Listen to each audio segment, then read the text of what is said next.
لام را، یہ ایک پر نور کتاب ہے، اس کو ہم نے تم پر اس لیے نازل کیا ہے کہ تم لوگوں کو اندھیروں سے نکال کر روشنی کی طرف لے جاؤ،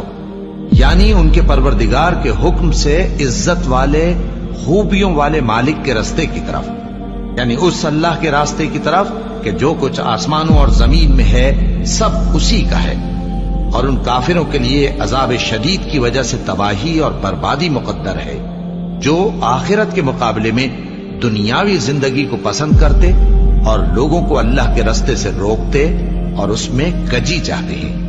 یہ لوگ بڑے دور کی گمراہی میں ہیں، اور ہم نے کوئی پیغمبر نہیں بھیجا مگر وہ اپنی قوم کی زبان بولتا تھا تاکہ انہیں احکام الہی کھول کھول کر بتا دے۔ پھر اللہ جسے چاہتا ہے گمراہ رہنے دیتا ہے اور جسے چاہتا ہے ہدایت دیتا ہے، اور وہ غالب ہے، حکمت والا ہے۔